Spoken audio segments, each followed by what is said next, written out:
बात 33 साल पुरानी है लेकिन किस्सा बिल्कुल ताज़ा तरीन। केरल के मंत्री एंटनी राजू जब कभी वकील हुआ करते थे और उस समय उन्होंने केस लड़ा, आज तक उस केस का जिन्न उनका पीछा नहीं छोड़ रहा। बात लगभग 1993-94 की है, जिस समय ऑस्ट्रेलिया का एक नागरिक अपने कच्छे में चरस लेकर भारत पहुंचा था। नागरिक का नाम था एंड्रयू सल्वाटोर सेरेवेली और सेरेवेली के कच्छे से हवाई अड्डे पर लगभग 62 ग्राम 62 ग्राम चरस बरामद हुई।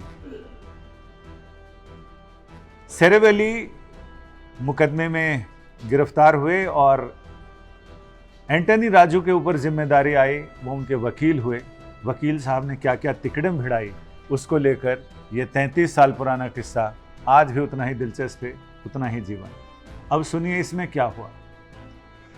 चरस मिल गई, चरस के बाद पुलिस ने मुकदमा दर्ज किया, एंटनी साहब ने उनका केस लड़ा। एंटनी साहब बता दें केरल की वामपंथी लोकतांत्रिक गठबंधन सरकार में मंत्री हैं, परिवहन का विभाग देखते हैं। मामला निचली अदालत तक पहुंचा। निचली अदालत में उन्होंने जो सबूत पेश किए, उन सबूतों का खुलासा बाद में हुआ, क्योंकि एंटनी साहब ने वकील वाला दिमाग लगाते हुए अदालत को कन्विंस कर दिया कि जो कच्छा मिला है वो कच्छा सेरेवेली के बिल्कुल साइज का नहीं है, ये कच्छा कुछ और है, ये अंडरवियर कुछ और है और उनके क्लाइंट को फंसाया गया है। अदालत ने इस पर यकीन नहीं किया, क्योंकि जब इन्होंने कहा कि कच्छा उनका है नहीं, और जब अगर एक बार सबूतों की कड़ी टूट जाती है तो उसे साबित करना मुश्किल। अब सुनिए बाद में किस्सा क्या हुआ। किस्सा ये हुआ कि अदालत ने फिर एक उन्हीं के साइज का, सेरेवेली के साइज का अंडरवियर मंगवाया। अंडरवियर की धुलाई हुई, क्योंकि वकील साहब ने कहा था कि ये उनके साइज का नहीं है और वो पुराना है, तो उसकी धुलाई हुई। कई बार धुलाई होकर प्रेस किया गया और उसके बाद ये देखा गया कि क्या अंडरवियर का साइज इतना कम हो सकता है, और ऐसे में वकील साहब मुकदमा जीत जाते।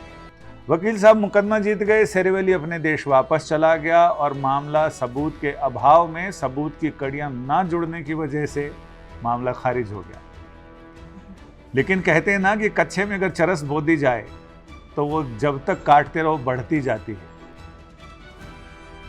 वकील साहब मंत्री बन गए सरकार में, लेकिन ये कच्छे का चरस उनका पीछा नहीं छोड़ रहा, क्योंकि चरस की फसल एक बार लग जाए तो फिर वो आगे, चरस की लत और फसल एक जैसी होती है, एक बार लग जाए तो छूटती नहीं। 33 साल हो गए, लेकिन इस बीच में 2012 करीब में जैसे ही वो वापस जाता है ऑस्ट्रेलिया, वहां पर उसके खिलाफ नशीला सामान की तस्करी के आरोप में मामला दर्ज होता है कि इसने भारत में इसके पास से मिला है। और फिर हालांकि सारा मामला रफा दफा हो चुका था, यहाँ की अदालत ने फैसला दे दिया और सेरेवेली को बाइज्जत बरी कर दिया गया। लेकिन तभी अचानक केरल हाई कोर्ट के चीफ जस्टिस के पास ऑस्ट्रेलिया की खुफिया एजेंसी, जांच एजेंसी का फ़ोन आता है और उन्होंने ये सारी चीज़ों का खुलासा करते हैं। वो ये बताते हैं कि इसमें पोल क्या थी, और जब जांच हुई तो पता चला कि आईओ, इन्वेस्टिगेशन ऑफिसर के साथ मिल के, पुलिस के साथ मिली भगत से, और वो कच्छा बदल दिया गया जो सेरेवेली ने पहना था, जो उसके पास से बरामद हुआ था।